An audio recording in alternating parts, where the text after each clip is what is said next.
ating panalangin, tayo ay nagpapasalamat sa Diyos kahit sa mga napakasimple at napakaliit na biyaya. Pero itong mga biyaya ito, ang gusto rin nakakalimutan.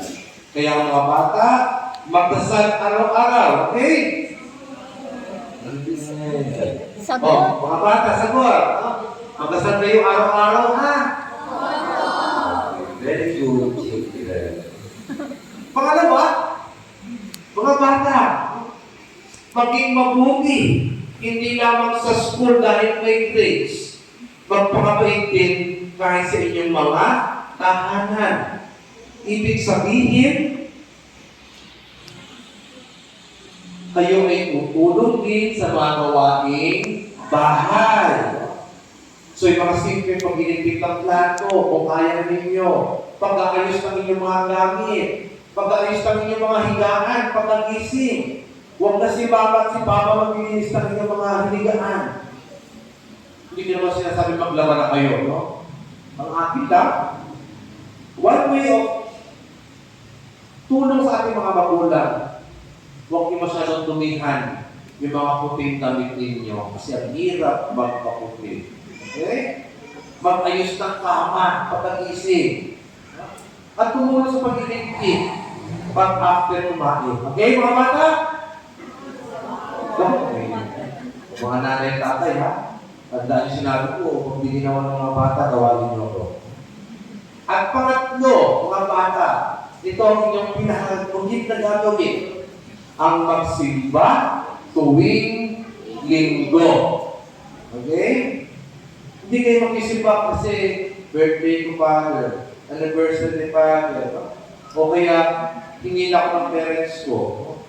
Kayo mga bata, sikapin na magsimba tuwing linggo sapagkat ito ang ating pamamaraan pagpapasalamat sa Diyos sa lahat ng biyaya.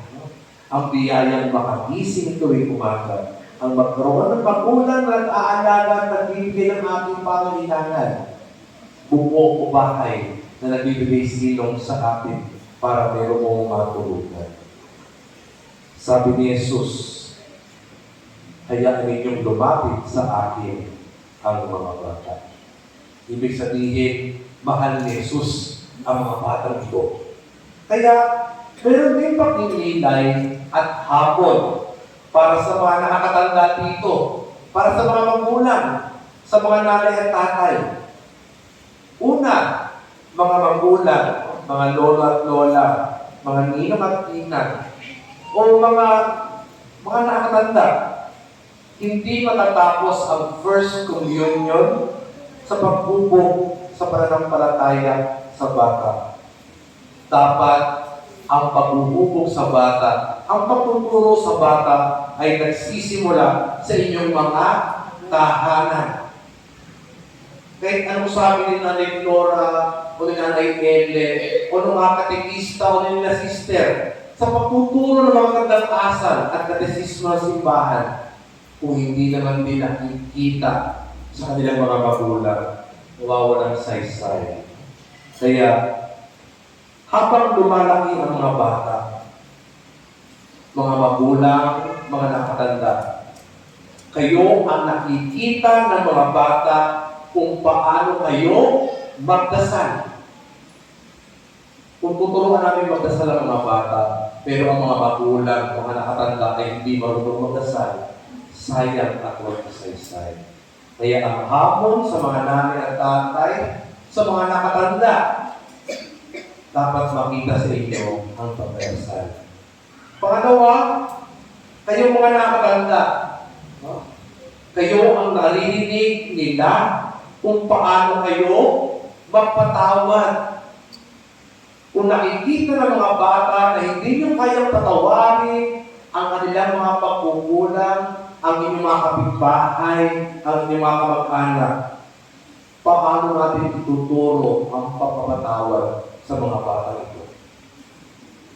At kayong mga magulang, mga nakakatanda, kasama ng ating choir, nakakatanda na kayo sa mga bata nito. Kayo ang nararamdaman nila kung paano kayo magmahal.